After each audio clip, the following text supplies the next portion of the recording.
Nobunaga's Ambition is a series of games that started on Japanese PCs in the early 80s, had a couple of entries on the NES, and, believe it or not, continues to live on, with an entry in the series coming as recently as 2022. You may not be all that familiar with Koei's strategy role-playing simulation games simply because, well, the titles aren't that enthralling for Western audiences, and the gameplay isn't flashy like the games you're used to. I did cover the two Romance of the Three Kingdoms games on the NES in a previous video a few years back, and the Nobunaga's Ambition games are akin to those. Speaking of Koei, on the NES alone, they developed other historical-themed games like Bandit Kings of Ancient China, Genghis Khan, L'Empereur, probably is how you say it, Uncharted Waters, and of course, the aforementioned Romance of the Three Kingdoms. Each of these games have their own gameplay wrinkles, but the concept of simulating and managing armies and resources during real historical periods is the gist of most of the games. And that description alone is boring enough to keep a large segment of the gaming population away, but also, the titles themselves do very little to lure players in. Titles like L'Empereur and Nobunaga's Ambition beg prospective players to do some research before they play the games just to know what they're getting into. Heck, most kids I knew called it Nobunaga's Ambition, like it was a way to describe a lazy Ninja Turtle. He had no bunga. No ambition, dude. In reality, the title of today's game refers to a warlord from the Sengoku period of feudal Japan named Oda Nobunaga. It focuses on his conquest to unite all of the Japanese territories. He was an influential figure in Japanese history and is regarded as the first great unifier of Japan. In the 1560s, Oda emerged as one of the most powerful daimyos, or feudal lords, who warred against, overcame, and conquered most of Honshu Island in just 20 years. However, while it's called Nobunaga's Ambition, and it was Oda Nobunaga to whom the unification of Japan during this era is primarily attributed, you as the player can choose from any of up to 50 fiefdoms as the root of your conquest. So, how do these games play? Well, let's see what's up.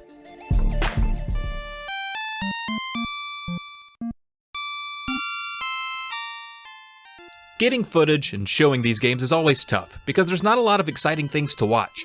But I can at least walk you through a little of how the games work, as I find the overwhelming amount of options to be a barrier to fun in games like this, and I do think for the right audience, these games are quite fun. So first you choose whether you want a new game or to continue an old one. The cartridge has battery saves, and only battery saves, no passwords. A little more on saves later. Next you choose whether you want 17 fiefdoms on the map or 50. Dealing with fewer fiefdoms typically makes for a quicker game, so 17 might be your preferred way to go. However, with the 50 fiefdom map, say that 5 times real fast, some fiefdoms are geographically positioned in advantageous ways that you don't get with the 17, so keep that in mind. Then you can choose whether you want to watch other daimyos, or feudal leaders, battle. If you choose yes, you'll be bored to tears watching the CPU fight itself. Choose no. Then you can choose how many human players are going to be participating. Typically, that answer is going to be 1, unless you have a really good friend. Then you're presented a map where you can choose your fiefdom to rule. Enter the number based on what you see on the map, and boom! Now you're a daimyo. Good job. Next, you'll have to endure random rolls for your daimyo's abilities. It's considered a good idea to have your health, drive, and IQ as high as possible, with luck and charm mattering less. If you don't like the values you get, you can re-roll infinitely. Once you're satisfied, you can choose your skill level on a scale of 1 to 5. I've only ever chosen level 1, but if you're feeling particularly frisky, go higher. Then you're shown a map. The year is 1560. It's springtime in feudal Japan. Birds are singing, butterflies are fluttering, and war is about to break out. Now you should know that the years really matter in this game. Your daimyo will get old and die, as will others on the map. When you start the campaign, the game will roll through the other fiefdoms, and you'll get updates on who has died, who has been overtaken in war, and more. And not all of that information is relevant to you or your fiefdom at this time, but just know the world is alive. Once the game has finished the other fiefdom's turns, it comes to you, and you're presented with an array of options, and you have 21 commands to choose from. You can give 1 command per turn. You can start a war, tax your citizens, sell goods, enact diplomacy measures, trade, hire men, it goes on. You can also mess with game options in the other menu, which does not use a turn, but here you can turn off the annoying and repetitive sound effects, or speed up the game's animations, or turn them off completely to make the game go by quicker. Now, there's far too much minutia here for me to explain how each system and value works and how everything is interconnected. There are some good walkthroughs online for this, but to keep things basic, you already know your goal is to dominate the map, and so to do that will require you to have money, food, and soldiers. Almost in that order. Gold is obviously the most valuable resource. Nearly every action in the game requires spending a little money. And then come each fall, you get a little more gold from tax income, and you can sell excess food. But even in war, you need to have enough to pay your soldiers, otherwise they'll desert your army. Rice, or food, is the next most important resource. You have to feed your soldiers and your peasants. If you run out of food mid-battle, you lose the battle. No one fights good when they're hangry. War is unavoidable, and its own minigame, so to speak. If you engage in battle by attempting to invade another fiefdom, then you have specific areas relegated for you to place your armies. You can't just place them at the doorstep of their stronghold. Nice try, silly. You have to make your way there from the edges of their territory.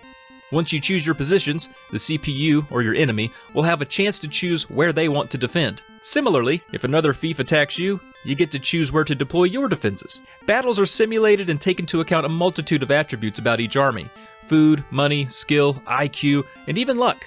Each of the tiles on the battlefield represent an army. You notice that each tile has one of two flag designs indicating you and your opponent.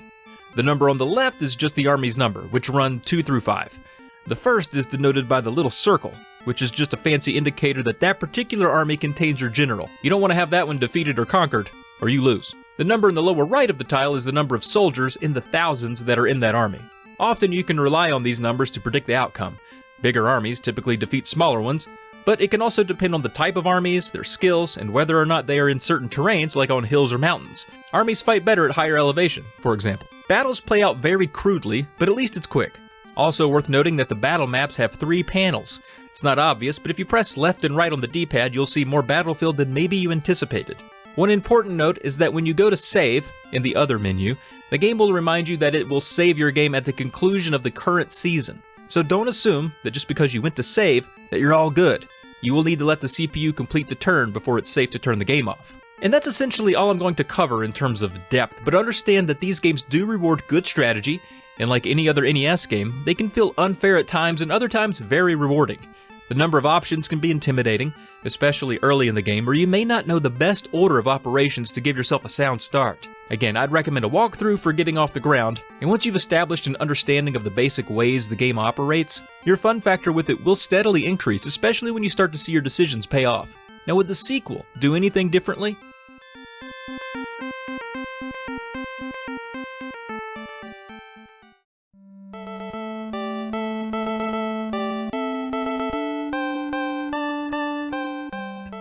Two years later, Nobunaga's Ambition 2 came to North America, and I found information and reviews about it hard to find. Granted, it's a quite similar experience to its predecessor. Koei did make a few welcome improvements to streamline the gameplay a bit and bolster the presentation. For starters, there are plenty of upgrades to how it all looks. Games like this are a bit hamstrung by what they are: math. And there's no getting away from showing loads of information on screen, and it's tough to make that appear interesting. But there are some new flourishes here with icons, battle animations, and some crisper images representing each daimyo. Nobunaga's Ambition 2 feels a bit more focused too. Where the first game had 3 large areas, this one focuses on just one area. And if you thought it weird that a game like Nobunaga's Ambition could even have a sequel, since the lore is that Nobunaga prevailed, you'll be happy to know that the game comes with 2 scenarios. The first is called Warlord Rivalry, and starts you back in the spring of 1560, like the last game did, and you have to unify the region all over again. The second is simply called Nobunaga's Ambition, and it starts in March of 1582, after Nobunaga has seized the middle of Japan. In this scenario, the strong champions of the East and West threaten your borders, and the unification must continue. And if you do choose the route of picking up right where Nobunaga left off in the first game, you get to play as him, and he's quite powerful, as you might expect. This sequel is more intricate in many ways compared to the first. For example, night and day cycles affect combat. You can assign administrative responsibilities for various projects to samurai, like overseeing commerce or agriculture, but this has the trade-off of making them unavailable to be used if a war breaks out. So you have to be mindful about how many samurai you task out, just in case your neighbor is feeling particularly prickly and wanting to fight you. Battlefields in the battle system have also been upgraded. For starters, the map is zoomed out more so you can see the entire play area at once, instead of needing to scroll between panels. The numbers and other indicators mean the same as they did before, but there are a few more options for battle depending on your army's capabilities, such as the use of rifles and the ability to charge at an army to overtake their position. In the first game, you had no option other than to simply attack. You'll also notice the turn menu has been narrowed from 21 options down to 10. and those break down into submenus, making the interface a little less clunky to navigate than the first. While the icons that represent your amount of gold and food, etc. are welcome and give the menu and text-heavy game more visual appeal, they're not always intuitive, and the manual only lists them out. It doesn't include the icons to show you what they are. So what is this, a hot air balloon? Oh, it's a fan. Is that my number of YouTube subscribers?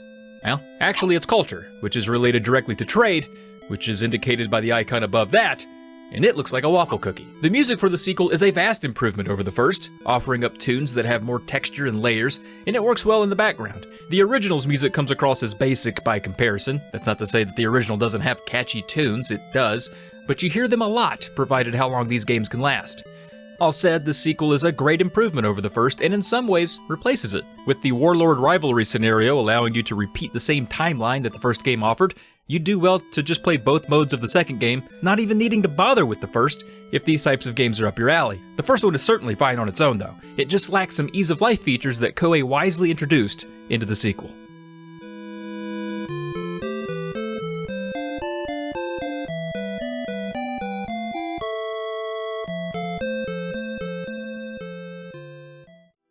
As I said, the series lives on to this day. Nobunaga's Ambition Awakening is the most recent release in the series as of this video, and back in 2012 there was even a Pokemon crossover on the Nintendo DS. Now I want to thank my pal Kelsy Polnik for his help with this video. Kelsy has completed every licensed NES game, and you can see the uploads of his playthroughs on his YouTube channel, and you can check out mine and SNESdrunk's chat with Kelsy on our DrunkFriend podcast, episode 70. Currently, Kelsy is trying to tackle the entire TurboGrafx16 library, so subscribe and keep track. Well, that's going to do it for Nobunaga's Ambition 1 and 2 on the NES. As always, if you're a sad Ninja Turtle, you need to build up your bunga, and thanks for watching.